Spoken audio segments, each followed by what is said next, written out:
Hi, I'm Willy Bearden. Welcome to Dialogue.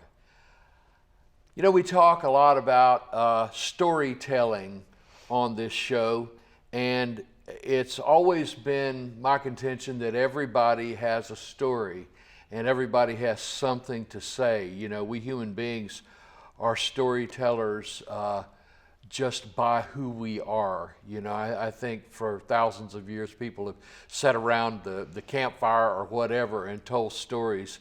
And so much of our media is about telling stories. Today, my guest is Shelley Moore, who is a storyteller, and you're going to enjoy her story. She has written a new book, and it's called Through a Blue-Eyed Lens. And I'm very happy to be talking to her today, and we're going to kind of get to the bottom of what she has seen in her life, and I know you'll enjoy this. Shelley, thanks so much for being on. Thank you for having me. Well, it's a real pleasure. I met you a few months ago, and I think, were we at Elmwood? No, we were at Brooks Museum. Oh, at the Brooks, that's right. Yeah, I showed my Carol Clore film that night. That's right, yes, and you gave me a copy of your book, and I really have enjoyed this. It's one of those things that I think a lot of people think about writing a book, because I think a well-lived life is one with ups and downs and lots of questions and all that. What brought you to wanting to tell your story, and not just wanting to tell your story, but actually doing it? It's been a circuitous route. People in my life have encouraged me to write my story all of my adult life, and I've never felt particularly qualified to do that. I left Memphis when I was a teenager, and so I think my goal when I left here was to put all of this behind me. And little did I know that I would move back to Memphis in 2011. And it took me several years to sort of find my feet in the city again after an absence of almost 40 years. And to, you know, become familiar with the changes and to remember the familiar parts of the city. So after a few years, I can't say it was divine inspiration, but I was inspired to start thinking about writing the story of my 10 years of coming of age in Memphis. And one day from my Midtown condo, I realized that what I needed to do was come to this building with my laptop and sit down and be quiet and start pecking out some semblance of order of those 10 years, 1962 to 1972. Right. So I spent the next year and a half to 2 years on the third floor at the same table in this building writing this book. Well, I will say this, the Memphis Public Library, the Benjamin Hooks Library, is a great place to do that. I also have a table that I have done so much work at, and it's in the Memphis room, and it's over in that would be the southwest corner. And I have sat there for many, many hours working on projects or scripts or whatever. And there's something about being in this building that gives you, I believe, permission to be creative, and there's something, there's a safe feeling here, I think, that allows you to let all of those other things go and to do this. I want to start really our conversation about your family. Tell me about your family. Okay, I'll try to make it short. My family comes from Wyoming. My parents grew up in Laramie, Wyoming. My siblings and I were born there. And my mom became a mother at age 18. and quickly had 3 children. I'm the youngest. I was born when she was 21. And my dad, so she saw my dad through undergraduate school at the University of Wyoming, graduate school at Georgia Tech. And out of Georgia Tech, he got his first job as associate planning director in Wichita, where we settled in. And I'm sure my parents thought that's where we would stay. Yeah. And the call came from Memphis, out of the blue, unexpected. I think one of his former professors at Georgia Tech recommended him for the senior planning director position here in Memphis. Okay, senior planning director. Now, what year would this have been? 62. 1962. So, where was the city of Memphis at this time, and why were they looking for someone to do planning? Oh, I'm not sure I can answer that question. I would assume there was a planning director before my father took the position. For whatever reason, the seat was empty, and they called him, and that was the day of I can't remember what the structure of the government was at that point, but it wasn't the city council. The city council wasn't in place yet. Right. So it was commissioners. Yes. Commissioners and mayors. Commissioners and a Yeah, mayor. yeah, right. and a mayor. So I guess the commissioners hired him. Anyway, we landed in Midtown Memphis in June of 1962. I was 7 years old. Okay. And my sister is a year older than I, and my brother is 2 years older than I am. Okay. So. Okay. Wow. So how different a place was Memphis than Wichita or you were Laramie, right? Laramie. Okay. How different was Memphis from At those that time, places? well, I was 2 when we left Laramie, so I can't really speak to what Laramie was like back then. But Laramie has always been a university cow town. That's how I frame it. Okay. Wichita was just my playground. You know, I was very young when we moved there, and I was pretty young when we left. I think 4 to 8-ish were the years I spent there. So I can't really speak to the differences, but what I do know is that landing in Memphis was, for my parents especially, like landing in an alternate universe. How so? It was the Deep South. Yeah, right. It was the okay. Deep South. Yeah. And we had been in Atlanta for my dad's 2 years of graduate school. So they had a taste of it, Yeah. but they knew they weren't going to stay there. And they knew they didn't belong there. Right. They were foreigners. Okay. Okay.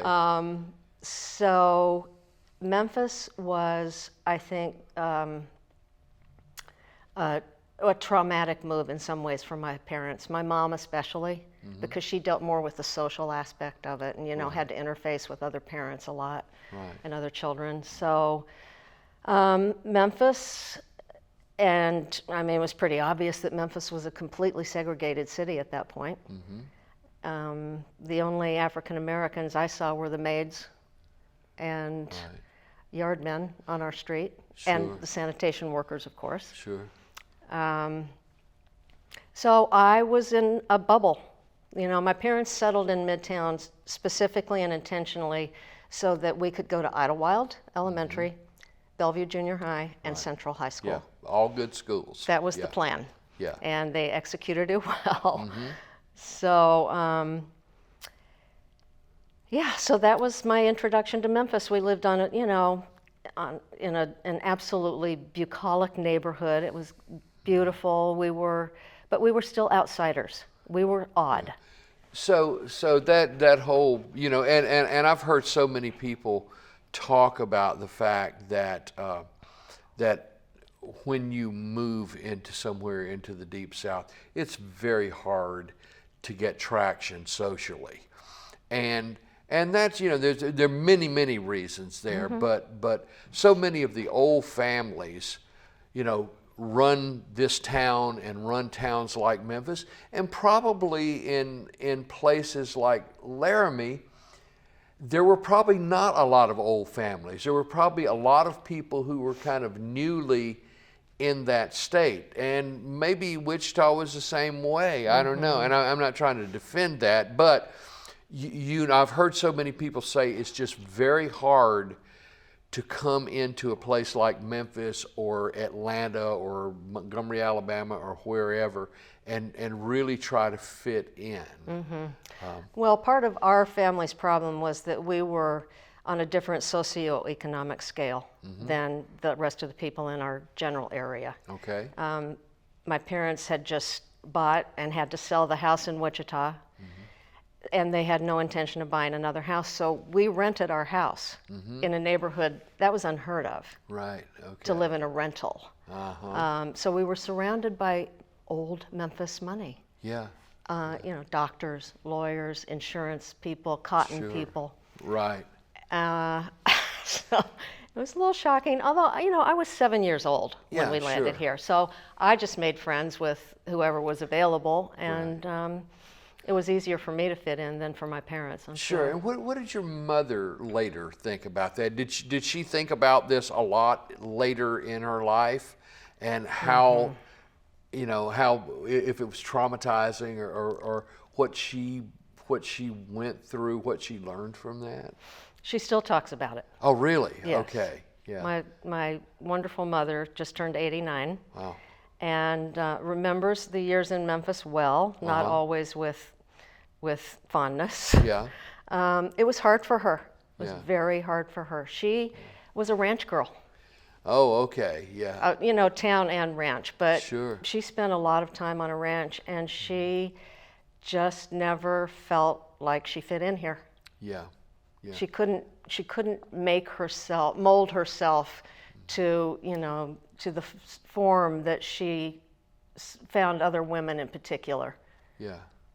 Yeah, and probably those other people never questioned, especially back then. They probably never questioned how they were living, and probably didn't want to be questioned. No, of course not. Yeah. That was the status quo. Yeah.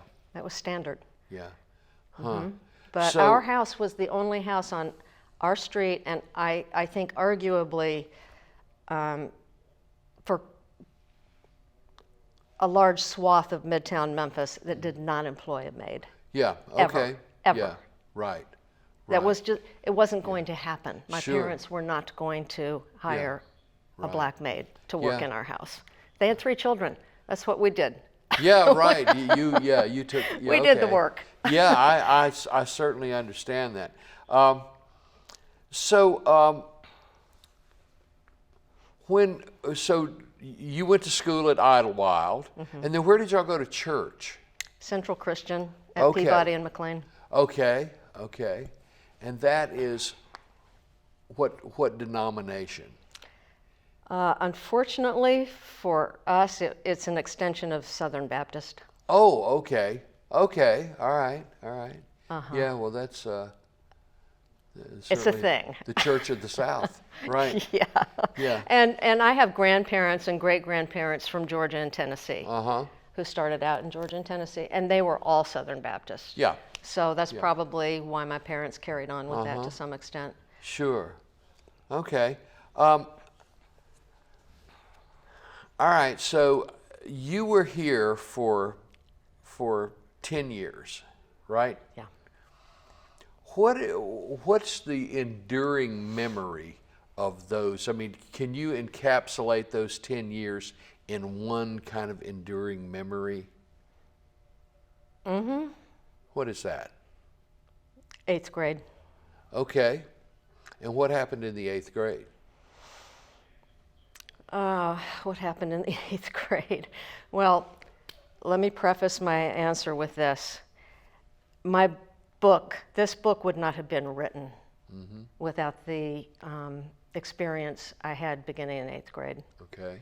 There would have been no story worth putting onto paper. Okay. I would have remained a sheltered white girl who lived in a cocoon in her pristine neighborhood. Right. And, I probably would have walked with my class at graduation. I probably would have gone to college, and I would have met all of those benchmarks. But what happened in 8th grade turned my life around, turned it upside down, in good ways and bad ways. What happened? This book, the essence, the heartbeat of this book started with a note that was passed to me by a fellow student, an African American boy at Bellevue Junior High School. We were both 13. And we'd been flirtatious, and you know, we were friendly, but being friends, especially male and female at that point in a newly desegregated school, I wouldn't say that we were friends. We did nothing together. Sure, yeah. Outside of school.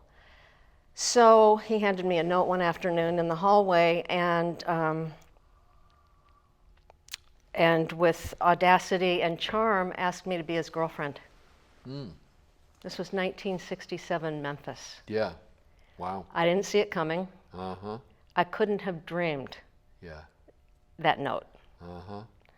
And I mean, it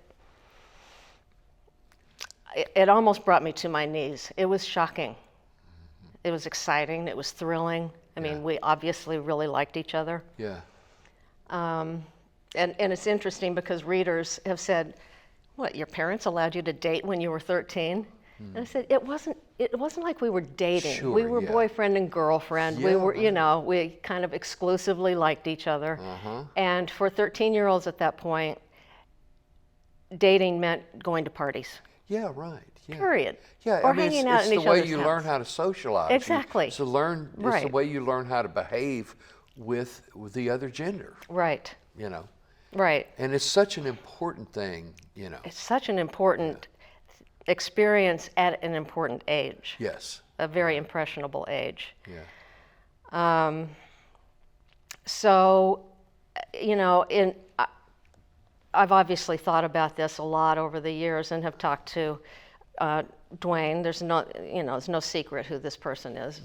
He's in the book. That we saw something in each other that went far beyond silly 13-year-olds. You know, there's a term that is so overly used, and it's, you know, but he and I were and have remained soulmates through our entire lives. Wow. We saw something and felt something in each other that would allow us to break those rules. Yeah. And we were breaking rules. Yeah. You know, he was an athlete, I was a cheerleader. We traveled all over the city. To our knowledge, there was not another interracial couple in the city of Memphis, in the school system. Right. Yeah. So it was a moment. It was Yeah. a moment, and it changed my life. Yeah. What happened that you know, after you guys kind of, you know, saw this between yourselves? Saw the light. Yeah, right. What happened? Did your friends talk about this? Did, you know, parents? Who all got involved in this? Because it seems to me that in 1967, this would have been a rocky path to travel. Tell about that. Everybody talked about it. Everybody, school administrators, teachers, parents, fellow classmates, kids in other schools. Yeah. It was a big deal. Yeah. It was a very big deal. We did not really understand what a big deal it would become. Right. We were naive. Yeah. We were naive 13-year-olds. We just liked each other like teenagers like each other. Sure. Yeah. But, you know, as I said in the book, we were destined to become a public curiosity. And that was really tough. You know, I was pulled out into the hallway by teacher after teacher, you know, do your parents know what you're doing? And I was a cheerleader at that point in 8th grade, and I had many white girlfriends. I was in that world. Sure.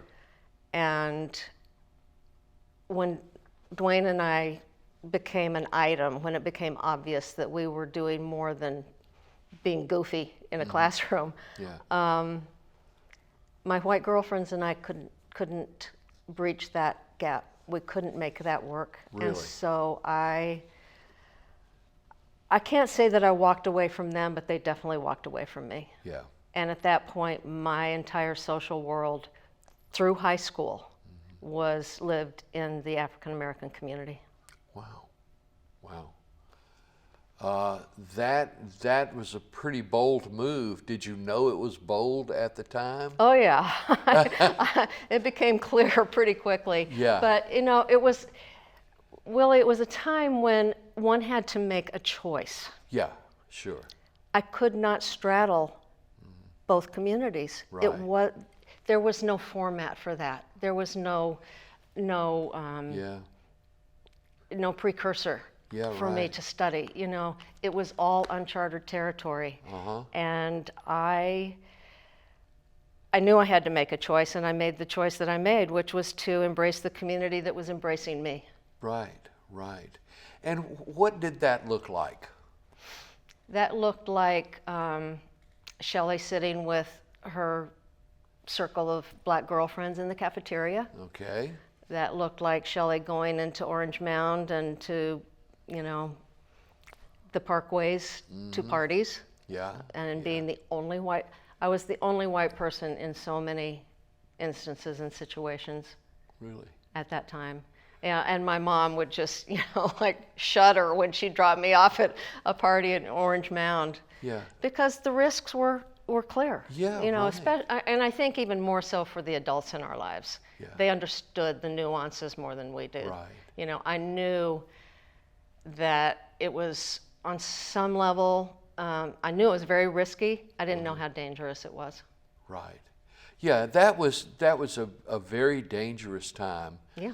In the South, certainly in Memphis. And gosh, yeah, I mean, it's still dangerous, Thank you. Yeah. Yes. But to have done that, wow. So did your white friends ever come back? Did they ever give you another chance, or were you just an outcast in their eyes? I was pretty much an outcast. What did that do to you? Did your grades do okay, or did you have behavior problems or anything like that? Well, I've always had behavior problems. Okay. Yeah, well, many of us have, right? Yeah. Yeah. Just that kind of girl. Okay. Not any more so than usual. I was a straight A student. Okay. And, I'm laying out the facts here. I'm not bragging about anything. Sure, I'm not looking for this commendation. This is my story. This is your story. This is just the fact. Yeah, and it's an atypical story for 1967. Very, yeah. And that's where, it really has value to tell this. And I'm glad you have told this. Well, going back to your question, I did really well in school until 10th grade. Okay. And I don't want to jump too far ahead, but in 10th grade, the White Citizens Council came looking for me. Really? Yeah. And at that point, I lost a lot of focus in school. Yeah. I lost a lot of focus in everything. Wow. Well, it seems like we need to talk about that. You think? Yes, I think we do need to talk about that. Yeah. So these were adults coming after a child because you were friends with black people. Particularly, I was dating black students. Right. That's the line. Yeah. That was crossed. That was critical. And how did this come about? How did they communicate with you? What was the first time you heard that this group of white citizens were after you, so to speak?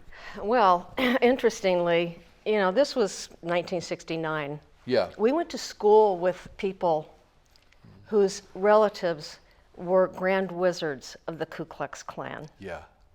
And they were brazenly open about it. So it wasn't new material to me. I was familiar, sort of academically familiar with what was going on and the Freedom Riders and all of that. Sure. I was not familiar with the White Citizens Council. And the way that it unfolded was in the form of a phone call to my house one morning. Wow. And a gentleman identified himself, not by name, but as a member of the White Citizens Council. Yeah. And told my mother that, well, first of all, I answered the phone. It was very early in the morning. So I answered the phone, and he knew me by name, which was terrifying because I didn't know him. Sure. And he asked for my mother, and I knew I was in trouble. I thought I was in trouble in school. Right. You know, that was my first thought. But I couldn't think of anything that would warrant a phone call at 6:30 in the morning. So anyway, my mother was agitated and got off the phone. And when we met for breakfast downstairs, as we did every morning, they told me that this man had recently bought a shotgun, and that he intended to kill me if I didn't stop dating black boys. Wow.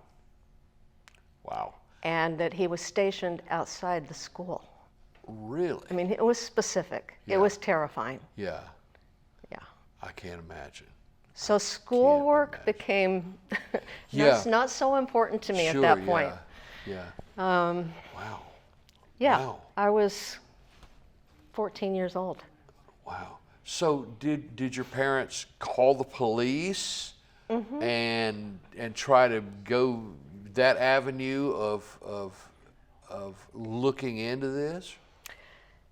Yeah. First, my dad went to the school principal and told him what was going on. He did absolutely nothing. Wow. I'm not sure he really believed the story, Right. but he did nothing. Yeah.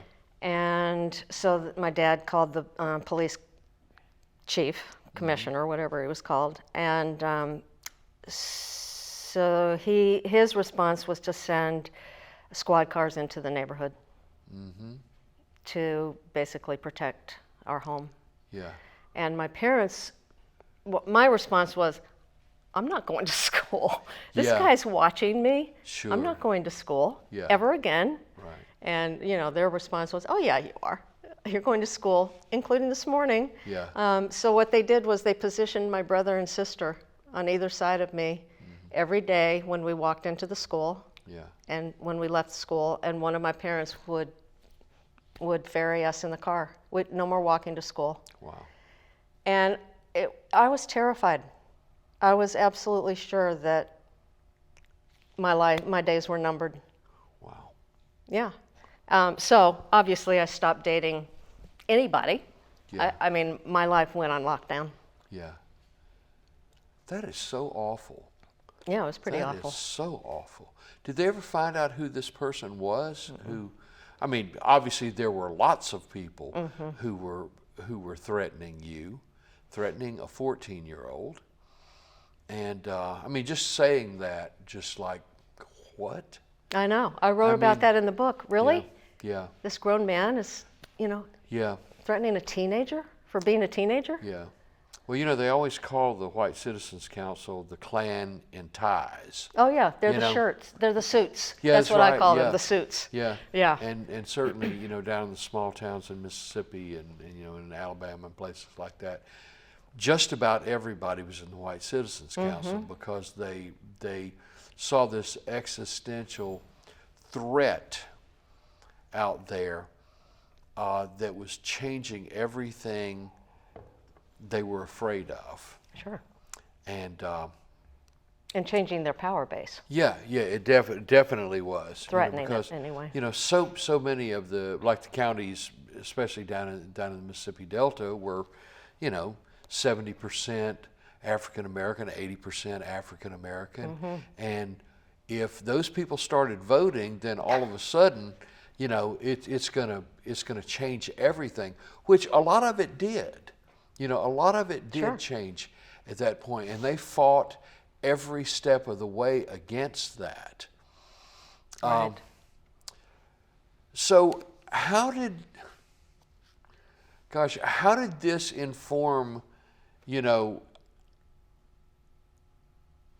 how you looked at Memphis, how you looked at being in the South, and did you just want to leave? Did you just want to run away?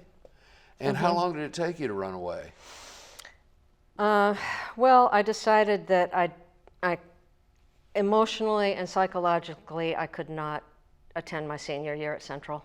I just couldn't do it. Yeah. You know, I was called names in the hallway, and you know, I was harassed a lot. Yeah. Which may be commonly known as bullying now, but it Sure. was a burden for me. Yeah. And so my parents and I ultimately agreed that I would take the GED, get my Yeah. diploma in that way. Okay. And I joke about it, but it's true. I didn't leave Memphis. I ran away from Memphis. I ran. I wanted to get the hell out of here. Right. As fast as possible. So I went to New England. Okay, that's about as far as you could go. Yeah, just about. I mean, it Yeah. could have been California, but it was New England. Sure. What were you looking for when you ran? I was looking for some peace. Yeah. I just wanted to be a normal teenager. Yeah. You know, at that point, I put myself into the job market and rented an apartment and did all that stuff. I just wanted peace. I didn't Yeah. want to deal with all the noise. Right. Seems like a lot of noise. A lot of noise, and that's what Memphis and the South represented for me at that time. Yeah. How did you come to grips with this? How did you learn how to think about this in a different way? Because obviously you have. You've put it in perspective. And how long did that take, and what did that take? I think time is a great healer, maybe the best healer, because with time comes age and maturity and a different perspective. I've carried this particular part of my story around in me. It's felt like a real weight around my heart. Right. Most of my life, and it wasn't until I started putting the words onto paper that I felt like I could find a resting place for it. You know, like put it to bed, put it on a shelf, close the chapter, whatever. It was a very cathartic experience for me to actually write about it and not just talk about it. Sure. Yeah. I mean, you know, they say that writing is just saying it out loud. Exactly. Saying it to a lot of people. Right. And that's where some people never get it out of their head, you know, enough to really say it out loud. Right. And so I'm glad you did that. In doing that, in the act of sitting there and putting words on paper and figuring out how to say these things from here, those things that had been bubbling for years, right? What did that do to you? Did that give you a fresh appreciation of how your life had been or how your upbringing had been?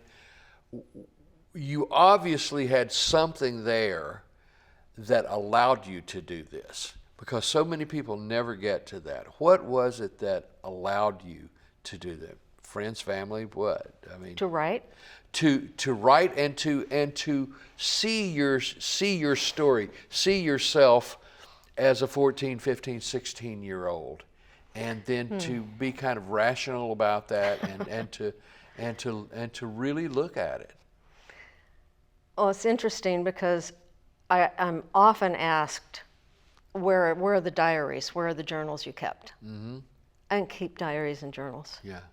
I didn't have to. Uh-huh. You know, some of the exchanges in the book, the wording may be a little off, but the story is very accurate. Right. Yeah. And I know that because I've lived it. Yeah. So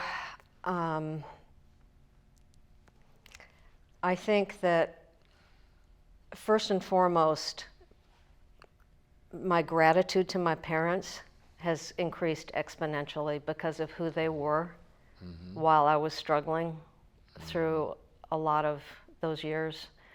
There was no rhyme or reason for my parents to be progressively liberal people. Right. They came from Wyoming, Uh-huh. which we all know is about as red as it gets. Sure. And they never, except when the threat happened and they put me under lock and key, other than that, they never told me I couldn't do what I wanted to do. They might try to dissuade me, but Yeah. they never told me I couldn't. Sure. And so their support clearly made all the difference in the world Right. for me. And that's one of my, it may be my only regret in this process of writing the book, is that my dad never even got to read a draft of it. Oh, really? Yeah. He died 2 years ago. And my father, you know, some of the people watching this may remember my father. He was a consummate professional. He was a very exacting, measured, even man who had very high expectations of himself and others around him. And I just felt like I couldn't offer him a rough draft of the book. I needed to get it to a point where he wasn't Sure. going to Yeah, right. Yeah, I punish understand. me for not being good enough. So he never, he knew I was writing it, but he never Yeah. read a page of it. Yeah. But, you know, and my dad and I butted heads a lot when I was growing up, a lot. Yeah. Because you know, as I said, he was very measured. I was not. I was like the wild child of the family. But we came to peace with each other Right. before he died. But anyway, that's the gratitude to toward my parents is a huge part of my evolution in all of this. Right. Were there any teachers in any of the schools who understood what was going on and tried to mentor you in good ways? That would be no. Okay. Yeah. No. Yeah. I didn't have any support from teachers whatsoever. Interestingly, Frances Hooks, for whose husband this library is named for, was that mentor teacher in my life. She was my second mother. Wow.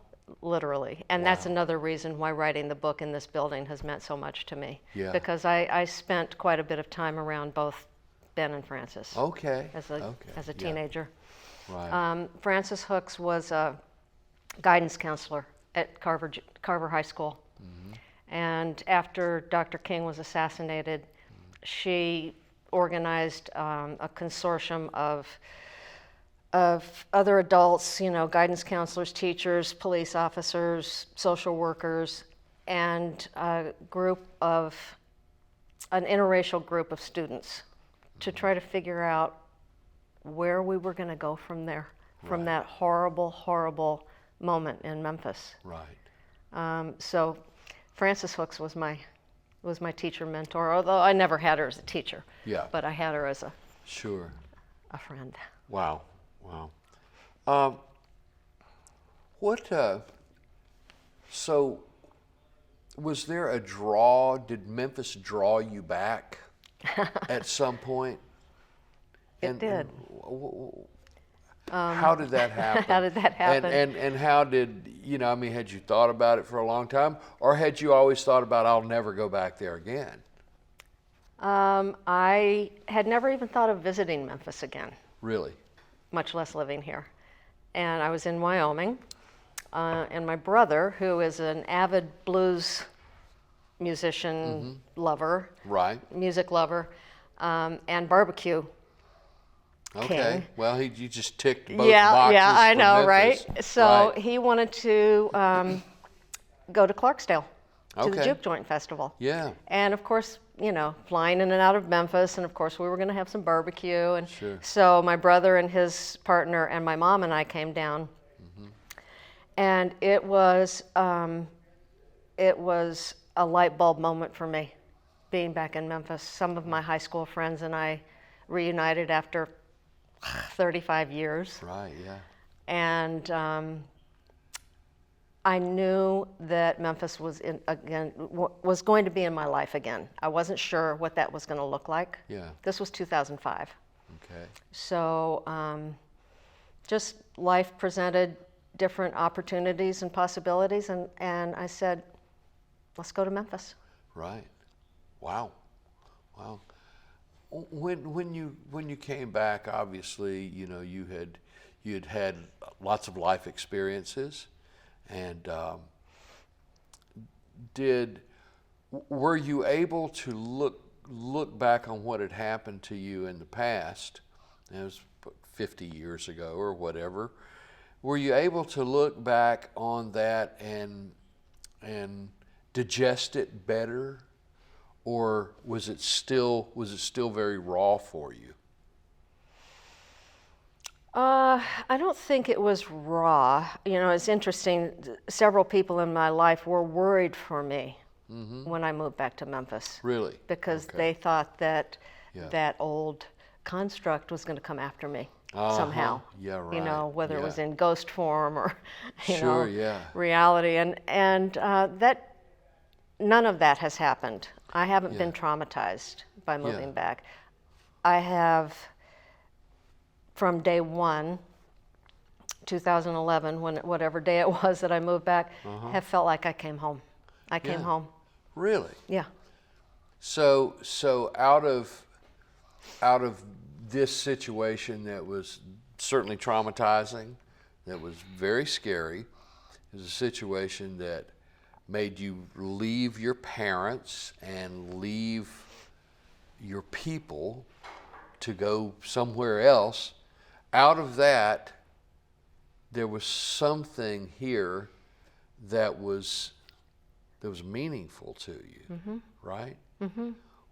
Is there one thing, or was it just a feeling, or what was that meaningful thing? I think the moment that I really realized that was Dwayne is the son of Billy Kyles, Okay. and most Memphians know who Billy Kyles Right, yeah. was. Yeah. Today is his birthday, by the way. Really? Yeah. Wow. He was a very important person in my life. Uh-huh. My mother and I got an unexpected personal tour of the Civil Rights Museum, which was our first visit to that building Okay. in 2005. Wow.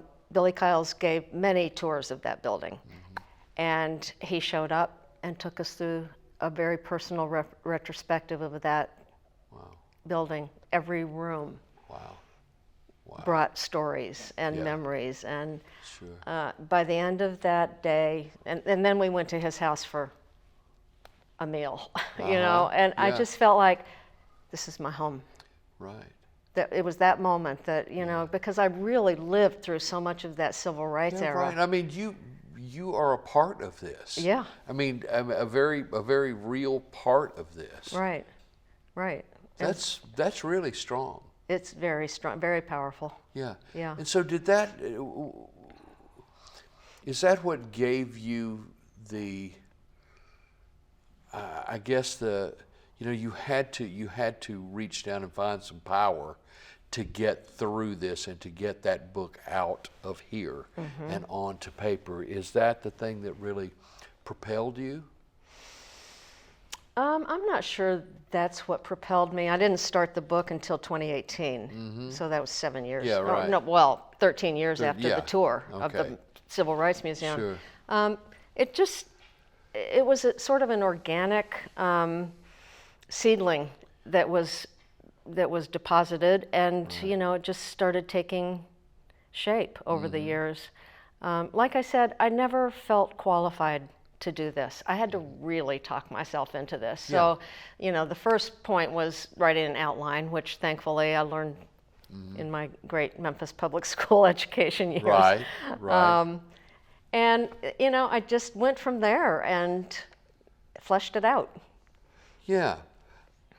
Do you think that someone writing about the South who's not from here, and you've had time away, you've had this, you've had this distance.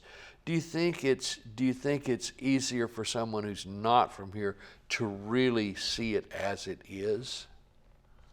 I think it's just a totally different perspective, because Yeah. I've read many Southern writers who nail it, Yeah. who have never lived any place but the South. Right. I think it just brings a different nuance to the subject matter. Sure.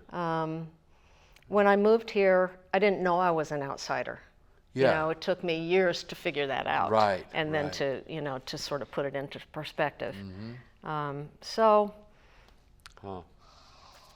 So, when you started writing, what was your process? I mean, how would you do it? You would come in, you would go sit at the same table, and then would you go, okay, let me see what I want to write. Would you know what you were going to do? well, this whole process started with the outline, and then literally as I took walks, or, I had a piece of paper and a pencil close to me all the time, Right, because yeah. I had, constant thoughts and memories and Sure. ideas. Right. And so I kept a lot of notes Yeah. through that early process. And as I came to each part of the outline, I would sort of fill in with whatever material I had gathered in those notes. And it was sometimes an excruciating process for me. Not the technical aspect of writing, Yeah. because I've always enjoyed, this is my first book. I can't say I've always enjoyed writing, Sure, yeah, but to whatever extent I've written in the past, Yeah. I've enjoyed it. And so I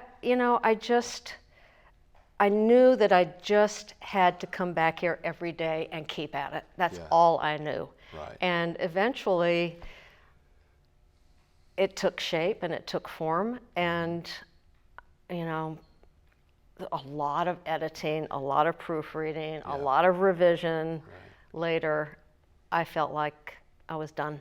Yeah. What it's a nice feeling. when you can put that final period down there Wow. and go, you know what, I've Yeah, told this. right. Yeah. And I'm sure you were really proud of yourself. I sit here proud of myself. I Yeah. mean, this is a huge accomplishment for me. Yeah. I finished the book, I started it when I was 66, Uh-huh. and I finished it Yeah. last year. It went to print. So, it's a huge accomplishment for me at this point in my life. Yeah. It's a lot of words. There are a lot of words you have to string together to tell a Yes. story like this. Yes. And you've done a beautiful job of this too, I have to say.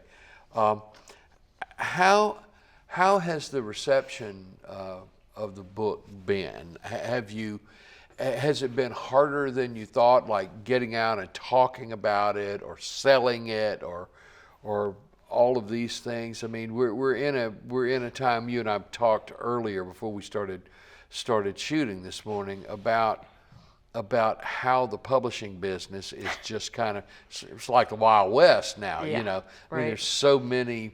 You told me how many books are published every day? At least 2,700 books are published 2,700 every day. Yes, wow. Times That is 365. Yeah, that's You an know? astounding number Right. of books. Yeah. Yeah. But I think publishing has certainly become democratized. That if you have a story, you can tell it. Right. And you can get it published and get your story out there. And that doesn't guarantee you're going to sell a bunch or anything. But I think the point here is making sure that your story's out there for people to read, because people are drawn to things that they need. Mm-hmm. And I think people will be drawn to this. And I hope that people watching this today will want to read this book, because it's important on so many levels. And just the fact that you sat there and did it, and it was your first book. Mm-hmm. Do you feel like you want to write another book? Did that kind of set you up to do something else, or are you done? I haven't discounted that possibility, but to tell you the truth, I am so embroiled in trying to promote this book Yeah. right now. I don't have the wherewithal to start another book Sure, at this point, yeah. and I don't think it would be nonfiction. Yeah. But somebody recently said to me, you run 3 marathons when you write a book. The first marathon is writing the book, Yeah. the second marathon is getting it published, and the third marathon is promoting That's and right. marketing. Yeah. And so I'm trying to pace myself, Right. but it has been a very exhausting process Yeah. that I didn't really anticipate. Sure. Yeah. I don't think you can think about that Right. when you're writing. Yeah. You know, because it would be a little demoralizing, I think. Yeah. You know, you do all this work and you think, okay, that's my baby. It's out there now, Right. and everybody needs to read this. Hey, world, read my book. Yeah. And that's a tough thing because it really doesn't work that way. It doesn't work that way at all. No, most know- of the world has no idea that this book exists. Right. Right. You know, and I don't have ridiculous expectations. Yeah. But I would love to do a book tour. Uh-huh. You know? Sure. So to that point, I'm trying to find a publisher who will help Yeah. fund a book tour. Right. Right. But you know, I'm doing podcasts and readings and Yeah. TV spots and oral history, and Right. I'm doing everything I can put my hands on. Sure. Sure. But I'm more of a creator Uh-huh. than I am a businesswoman Sure. Yeah. I mean, in terms of creative process, and so this is not really my niche. yeah, you really do have to put your marketing hat on, you know, and start thinking about, okay, what all do I have to do to get exposure, you know, to as many people as I possibly can. Right. And you know, that's why you and I are sitting here this morning. Exactly. And I'm glad that you're here, and I hope that our viewers out there, because people are going to see this and they'll be able to pick up this book. So I hope they will do that. You know, through something as traumatizing as what you went through as a child, because you were was a a child. child, and that's what gets me. I mean, you know, an adult, even a young adult, can deal with something like that much better than a child ever could. I can't imagine how afraid you were. I can't imagine how your sense of safety had been so violated by an adult. And I can't imagine how you dealt with that. Is it something you think about a lot still? I mean, even after you've written it?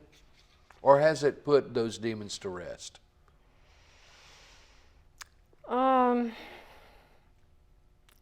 I think for the most part, it's put those demons to rest, although I am opposed to guns, Right. and I know that's where it came from. Sure. I don't want to see them. Right. Right. I don't want to talk about them. Right. I don't want them to be part of my life. Right. You know, Yeah. my life could have ended Yes. When it I was in certainly 10th could grade. have. Yeah. at the end of a gun, and I just have no use for them. Yeah. So that I carry with me. Sure. I think for the most part, I've been able to accept that that's what my early life looked like. Mm-hmm. It's not what I would have wished for, and I think the hardest part for me, Willie, is that the response was to an act of love. Yeah. Yes. Yeah. In the end, all of this comes down to Yeah, attraction and love. yeah.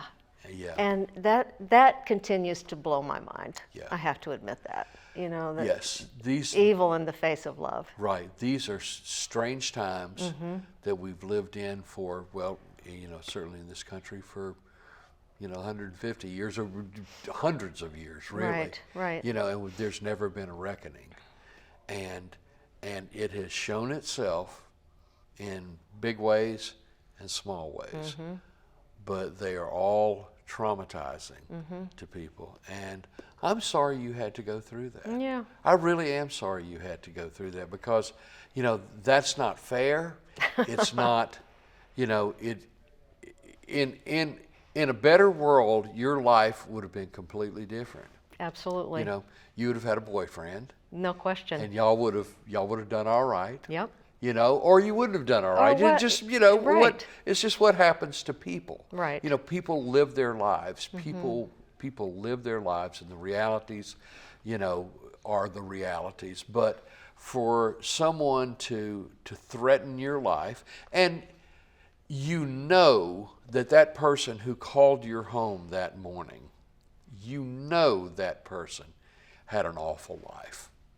Because someone that eaten up with hate, who would call a person's home and threaten a child, you know he didn't have a good life. And there are so many people out there, and people don't understand that this stuff sticks. It all sticks. It sticks on you if you have that kind of hate. So one last question now. How do you want to be remembered? Oh, boy. You mean when I die? Yeah, or just how do you want to be remembered? Yeah, I mean, just, you know, Oh, boy. I want to be remembered as a white girl and a white woman who tried to live differently, who tried to make a difference, who saw things, you know, from a very different perspective than many of my peers. I'm proud of that. I'm grateful for it. And I think that's the most important part of myself that I would like to be remembered for, is that I tried. Sure. I tried to make a difference. Shelley Moore, thank you so much for being here today. Your book, Through a Blue-Eyed Lens, is a fascinating look at a story I'd never heard, and a story that I'm sorry you had to live. But to be able to face a story like that and to write that down and to share it with the world is really a very important thing. So thank you for doing that. Thank you. I want to thank our audience for being here today. I'm so grateful for the Memphis Public Library and WYPL for letting us do this show. We do the show once a month. It's called Dialogue, and we bring friends and future friends in here and talk about real things and real people. And so I hope that you enjoy these shows. I hope they have some meaning, and especially like today, you know, we've told a very powerful story, and I hope you've enjoyed this. And we'll see you again next time on Dialogue. Thank you so much.